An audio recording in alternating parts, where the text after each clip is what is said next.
यार बोर्ड्स भी आ रहे हैं और नीट भी आ रहे हैं। किसके लिए प्रिपरेशन करो यार। बोर्ड्स में अच्छे नंबर नहीं आएंगे तो घर वाले डांटेंगे, नीट में नहीं आएंगे तब भी घर वाले डांटेंगे। ऐसा करता हूँ, बोर्ड्स की तैयारी कर लेता हूँ एंड नीट को ना मैं ड्रॉप ईयर में देख लूँगा। वैसे भी किसका ही फर्स्ट अटेम्प्ट में सिलेक्शन होता है। हाँ, ये करता हूँ। तो और आप में से काफ़ी लोगों के साथ यही चीज़ हो रही होगी कि आपको लग रहा होगा कि आप नीट और बोर्ड एक साथ कैसे मैनेज करोगे। तो यार मैंने भी ये चीज़ फेस की थी। So welcome to my YouTube channel, my name is Saurabh and आज मैं तुम्हें बताने वाला हूँ तुम नीट और बोर्ड्स एक साथ कैसे मैनेज कर सकते हो। देखो यार, सिंपल सी बात है। पहले मैं अपने एक बार मार्क्स बता देता हूँ तुम्हें कि मेरे कितने मार्क्स आए थे। मेरे इंग्लिश में 95 थे आउट ऑफ 100, फिजिक्स में 95, केमिस्ट्री में 97, बायो में 97 एंड फिजिकल एजुकेशन में 97। मतलब एग्रीगेट परसेंटेज मेरी थी 96.2। तो अगर तुम्हें विश्वास नहीं हो रहा है तो मैं उसका शॉर्ट भी डाल दूंगा इधर उधर, तो तुम देख लेना। तो मेरे मार्क्स इतने कैसे आए, मैंने फर्स्ट अटेम्प्ट में नीट में सिलेक्शन कैसे लिया, तो ये पूरी चीज़ मैं तुम्हें इस वीडियो में बताने वाला हूँ कि कैसे तुम भी ऐसा कर सकते हो। देखो, इस पॉइंट ऑफ टाइम पर तुम्हारे दिमाग में क्या, मेरे दिमाग में बहुत कुछ आ रहा था उस टाइम पर कि मैं अभी बोर्ड्स पर कॉन्सेंट्रेट करता हूँ, बोर्ड्स में अच्छे परसेंटेज लाता हूँ एंड नीट में ड्रॉप ईयर में कर लूँगा, क्योंकि फर्स्ट अटेम्प्ट में तो किसका ही होता है। तो देखो, पहले तो लूजर मेंटालिटी अपने दिमाग से हटाओ कि अगर अभी तुम्हारा मेन फोकस होना चाहिए नीट एंड देन बोर्ड्स, समझ रहे हो। क्योंकि बोर्ड्स के मार्क्स लोग 1-2 साल में भूल जाएंगे, पर तुम्हारा सिलेक्शन, तुम्हारे नीट का स्कोर लोग जिंदगी भर याद रखने वाले हैं, ठीक है। तो इस चीज़ को ना दिमाग से हटाओ कि बोर्ड्स ज़्यादा इंपॉर्टेंट है नीट से। Boards are important but NEET is much more important. देखो, ये भी नहीं करना है कि तुम बोर्ड्स को एकदम निगलेक्ट कर दो, बोर्ड्स में फेल हो जाओ, ऐसा भी नहीं करना है। बोर्ड्स में एक डिसेंट परसेंटेज स्कोर करनी है एंड नीट में भी सिलेक्शन लेना है। तो उसके लिए हम कैसे अप्रोच करें। देखो, अभी इस पॉइंट ऑफ टाइम पर सब्जेक्टिव चीज़ों को ज़्यादा करो, ठीक है। अभी नीट को हल्का सा कम इंपॉर्टेंस दो इस पॉइंट ऑफ टाइम पर, जब तक तुम्हारे बोर्ड्स चल रहे हैं। उसके बाद तो तुम्हें नीट को ही टाइम देना है। अभी उस टाइम तक तुम्हें सब्जेक्टिव अप्रोच पर ध्यान देना है। कैसे तुम लंबे लंबे पैरा में आंसर लिख सकते हो, कैसे तुम उसको अच्छी तरह से प्रेजेंट कर सकते हो, समझ रहे हो। तो पहले हम सब्जेक्ट वाइज स्टार्ट करेंगे कि इंग्लिश में तुम्हें क्या करना है, chemistry, physics, bio and physical education पे भी बात कर लेंगे, ठीक है। देखो, अब स्टार्ट करते हैं इंग्लिश से। अब मैं अपना बताऊँ ना, तो हमारे टाइम पर फ्लेमिंगो और विस्तास थी एंड ये जो दो बुक्स थी ना, इन्हें मैंने शुरू से पढ़ा था। वो नहीं होता एक फ्री टाइम में लोग पढ़ते हैं, वैसे मैंने इन्हें फ्री टाइम में ही पढ़ा था। तो इतना मुझे इनके बारे में कुछ याद था नहीं। तो इस पॉइंट ऑफ टाइम पर मैंने क्या किया था, मैंने यूट्यूब से मैं नाम लिख देता था चैप्टर का कि ये चैप्टर है एंड इट्स एक्सप्लेनेशन। तो उसका एक्सप्लेनेशन आ जाता था एंड उसके साथ ही उसके कुछ क्वेश्चंस होते थे जो नरेट कर देते हैं, बता देते थे। तो कुछ आइडिया मुझे इंग्लिश का वहाँ से हो गया था। बट मेजरली तुम्हें इंग्लिश उनसे करनी है। You have to do the back questions. जो तुम्हारी बुक है, विस्तास, फ्लेमिंगो, जो भी है, उसके बैक क्वेश्चन सारे करने हैं। लिख लिख के प्रैक्टिस करो। उनके जो रेफरेंसेस है उन्हें टेक्स्ट में से ढूंढो, समझ रहे हो कि अगर ये क्वेश्चन है तो उसका रेफरेंस टेक्स्ट में से ढूंढो, ताकि एग्जामिनर को भी लगे कि हाँ, इस बंदे ने बुक पढ़ी अच्छी तरह। अब हम आते हैं फिजिक्स और केमिस्ट्री पर। देखो, इन दोनों का फंडा सेम ही है। एज इन बोल तो सबका ही फंडा सेम है कि पीवाईक्यू प्रैक्टिस करने ही करने हैं। प्रीवियस से जितने प्रैक्टिस करोगे उतना ही तुम्हारे लिए अच्छा है। फिजिक्स के लिए लास्ट के 10 साल या 5 साल के प्रीवियस ईयर पेपर देख लो तुम, जो बोर्ड्स में आ रखे हैं। केमिस्ट्री के लिए भी सेम ही करो। बट यार, अब जो नीट और इसमें डिफरेंस आता है बोर्ड्स में, वो ये है कि नीट में तुम्हें डेरिवेशंस नहीं करनी होती, वहीं बोर्ड्स में तुम्हें चीज़ें डिराइव करके दिखानी पड़ती है कि ये फॉर्मूला आया तो आया कैसे, समझ रहे हो। और तुम्हें वो समझने के लिए ना, ये नहीं करना कि कोई भी फॉर्मूला उठाया और उसके डेरिवेशन देख रहे हो। जो चीज़ें पूछे जा चुकी हैं बोर्ड्स में, उनका हाई चांस रहता है वापस से पूछे जाने का। तो तुम्हें क्या करना है, कोई भी एक बुक ले लो, प्रीवियस ईयर बुक, कोई दुकान पर जाओ, कोई भी प्रीवियस ईयर बुक ले लो एंड वहाँ पर जो 10 साल के, 5 साल के बोर्ड्स के पेपर आए हैं सोल्यूशंस के साथ, बिना सोल्यूशन वाली मत लेना, क्योंकि तुम्हें बोर्ड्स में लिखना है। तो तुम्हें सोल्यूशन पता होगा, तुम्हें पता लग जाएगा कि तुम्हें वहाँ पर लिख के क्या आना है, समझ रहे हो। तो तुम्हें वो बुक लेनी है, उनके सैम्पल पेपर जितने 5, 6, 7, 8, 10 कितने भी है ना, उन सबको कर डालो, ठीक है। एक भी सैम्पल पेपर मत छोड़ना, या जो प्रीवियस ईयर पेपर है वो मत छोड़ना, क्योंकि यू नेवर नो कि कौन सी ईयर का बोर्ड का क्वेश्चन रिपीट हो जाए। तो you have to do those papers very religiously and write their answers very in a descriptive manner, क्योंकि यार बोर्ड्स में शॉर्ट फॉर्म में आंसर नहीं चलने वाला है। अब यार, जैसे बोर्ड्स में पीवाईक्यू की इंपॉर्टेंस बहुत ज्यादा है, वैसे नीट में भी पीवाईक्यूज बहुत इंपॉर्टेंस होल्ड करते हैं।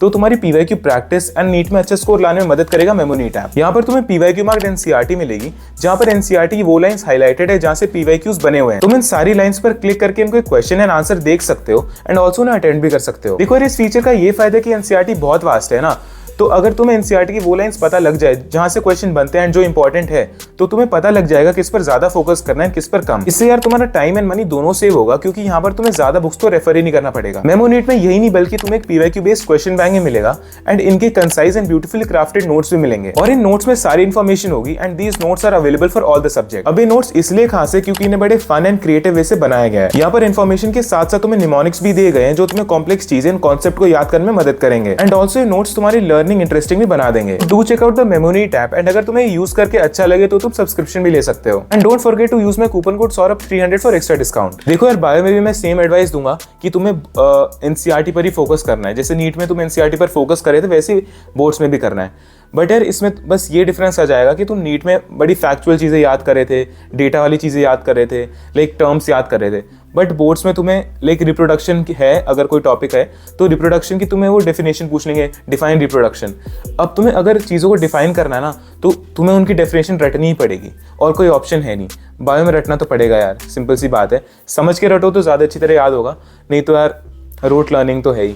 तो ट्राई करो, चीज़ें समझो एंड देन उन्हें रट भी लो, एंड वहां पर फिर तुम बोर्ड्स में आसानी से लिख भी पाओगे। एंड यार बायो के लिए एक और चीज बोलूंगा कि ना तुम प्रीवियस ईयर पेपर करके तो तुम्हें जाना ही है, उसमें डायग्राम भी देख लेना कि कौन कौन से डायग्राम पूछे जा चुके हैं, किस किस का ओवरी का डायग्राम पूछा है या कोई और डायग्राम पूछा हुआ है, तो तुम उसे अच्छी तरह करके चले जाना।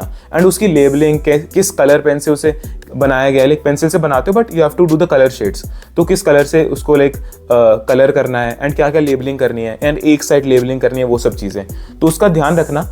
उस बुक में तुम्हारे पास लाइक सभी होगा, वो जो भी तुम सैम्पल पेपर या प्रीवियस ईयर पेपर बुक लोगे ना, उनके सोल्यूशंस में सब होगा। जैसे भैया ने बोला था, मैंने प्रीवियस ईयर भी देख ली, क्वेश्चन प्रैक्टिस भी कर ली, पर वहां पर लिखूंगा कैसे मैं? अब हमें ये तो पता लगा कि बोर्ड्स की तैयारी कैसे करनी है, अब हमें ये बात करनी है कि बोर्ड्स में प्रेजेंटेशन कैसे करनी है। क्योंकि यार कभी कभार, मैं तो बोलूंगा हर बार ना, प्रेजेंटेशन बहुत रोल प्ले करती है। अगर तुम्हारी राइटिंग अच्छी है, अगर तुमने सारे की पॉइंट्स से कंसाइज फॉर्म में लिखे हुए हैं, तो तुम्हें मार्क्स ज्यादा मिलने के चांसेस होते हैं। अब मैं अपनी स्ट्रैटेजी शेयर करने वाला हूँ कि बोर्ड्स के पेपर को मैंने कैसे प्रेजेंट किया था। तो यार एक सिंपल चीज तुम्हें समझनी पड़ेगी, जो भी एग्जामिनर या टीचर तुम्हारा पेपर चेक करेंगे, उनके पास इतना टाइम नहीं होगा कि वो हर एक वर्ड बाय वर्ड चीजों को पढ़े, क्योंकि उनके पास बहुत सारे पेपर्स होते हैं। तो तुम अपने पेपर को जितना आसान बना सको एग्जामिनर को चेक करने के लिए, जितना उनकी लाइफ को सिंपल बना सको, उतने ज्यादा नंबर तुम्हें मिलने के चांसेस होते हैं। अब आते हैं बात पर कि वो करे कैसे। तो देखो यार, तुम्हें पहली चीज क्या करनी है कि अपने पेपर को बहुत साफ रखना है। ये नहीं कि तुम इतने ज्यादा स्क्रिबलिंग्स कर रहे हो, जो चीज लाइक गलत होगी उसे स्क्रिबल करके हटा रहे हो, ऐसे नहीं करना तुम्हें। बस एक सिंपल कट मारो and move on with your paragraph, move on with your paper, ऐसा करना है तुम्हें। ट्राई करो तुम जो भी लिखो, जैसे 5 मार्क का कोई क्वेश्चन आया भी है तो उसको ना एक पूरे पैराग्राफ में लिखने की लाइक कोशिश मत करो, उनको की पॉइंट्स में लिखो कि एक पॉइंट ये, सेकंड पॉइंट ये, तीसरा पॉइंट ये, चौथा पॉइंट ये। क्योंकि यार at the end of the day point wise ही चीज़ें चलती हैं, क्योंकि जितने तुम पॉइंट्स लिखोगे ना, उतने लाइक वो सॉलिड प्रूफ होता है कि तुमने अच्छी तरह पढ़ाई की है। अगर तुम पैराग्राफ लिखोगे, स्टोरी बनाओगे, कोई तुम्हारी स्टोरी नहीं पढ़ने आया, they want to know the answer, simple सी बात है। एंड अगर तुम पैराग्राफ लिखते भी हो, ठीक है, तो वहां पर ना चीज़ों को अंडरलाइन करो। जैसे अगर कोई मेन चीज़ है, जैसे अगर तुम कोई भी बायो का टॉपिक लेकर उससे लिख रहे हो, तो उसमें जो मेन चीज़ें, मेन वर्ड्स है, उन्हें हाईलाइट कर दो या उन्हें अंडरलाइन कर दो पेंसिल से या ब्लैक पेन से। इससे एग्जामिनर का सीधा दिमाग लाइक उसके ऊपर ही जाएगा कि हाँ ये पॉइंट है, ये पॉइंट है, ये पॉइंट है, इसने सही लिखा है, तो I will give him 4 out of 5 marks. And तुम बोर्ड के टॉपर की लाइक यार आंसर शीट भी देख सकते हो कि उन्होंने कैसे लिखा है। तुम समझ जाओगे कि यार उन्होंने भी पॉइंट्स की फॉर्म में लिखा होगा, बहुत नीट उनकी शीट दिखेगी एंड काफी लाइक वेल स्ट्रक्चर्ड मैनर होगा। तो तुम्हें भी अपने पेपर को वैसे रखना है। अब हमने बोर्ड्स की तो बहुत बात कर लिया, थोड़ी नीट की भी बात करते हैं कि नीट को लाइक पूरा हटाना भी नहीं है एंड थोड़ी थोड़ी प्रैक्टिस नीट की भी करनी है। वो कैसे करें? तो देखो यार, उसके लिए तुम क्या कर सकते हो कि क्वेश्चन प्रैक्टिस पर थोड़ा ज्यादा ध्यान दे दो इस बारी। लाइक हो सकता है तुम नोट्स कम पढ़ो या वो चीज कम करो, बट तुम क्वेश्चन प्रैक्टिस करते रहो। जैसे बायो के कोई भी चैप्टर उठा लिया, उसके कोई भी टॉपिक के क्वेश्चन प्रैक्टिस कर रहे हो, फिजिक्स के थोड़े क्वेश्चन प्रैक्टिस कर लिए। ये नहीं कि तुम ज्यादा टाइम दे रहे हो, दिन में 1 घंटा इज ऑल्सो इनफ, 2 घंटे इज ऑल्सो इनफ, ठीक है। तुम उतना टाइम क्वेश्चन प्रैक्टिस को दे दो, इससे तुम्हारी चीज में ना लाइक तुम्हारे दिमाग में चीजें थोड़ी फ्रेश रहेंगी। ये नहीं होगा कि यार बोर्ड खत्म हो गए एंड फिर तुम्हें क्वेश्चन देख के लग रहा है भाई कि मुझे तो क्वेश्चन आता ही नहीं है, तो ये चीज तुम्हारी प्रिवेंट हो जाएगी। तो समिंग इट अप, तुम्हें यार बोर्ड्स के प्रीवियस ईयर क्वेश्चन लगा के जाना ही जाना है। प्रेजेंटेशन पेपर की अच्छी करनी है, वहां पर की फॉर्मेट में लिखना है, लाइक की कॉन्सेप्ट बताना है, वहां पर अच्छे डायग्राम्स बनाने हैं, अच्छी राइटिंग में लिखना है। कोई स्क्रिबल हो तो ऐसे नहीं करना है, सीधा सिर्फ कट लगाओ एंड देन मूव फॉरवर्ड। तो तुम बोर्ड्स को ऐसे लाइक एस कर सकते हो। एंड नीट को साथ साथ तुम ऐसे हैंडल करो कि तुम बीच बीच में क्वेश्चन लगाते रहो, क्वेश्चन प्रैक्टिस करते रहो, कुछ कुछ टॉपिक्स के लगा लिए ताकि वो टॉपिक्स तुम्हारे दिमाग से जाए ना। देखो यार, अगर तुम ये सारी एडवाइस फॉलो करते हो तो आई गारंटी हो तुम बोर्ड्स में 90% या 95% प्लस नंबर ला सकते हो एंड पहली अटेम्प्ट में नीट में सिलेक्शन ले सकते हो। एंड अगर तुम्हारी अभी भी कोई क्वेरी हो तो तुम मुझे इंस्टाग्राम पे मैसेज कर सकते हो या कमेंट बॉक्स में भी लिख सकते हो। So keep hustling and keep studying and best of luck for your board exams. And अगर कोई और वीडियो चाहिए तो कमेंट बॉक्स में बता दो।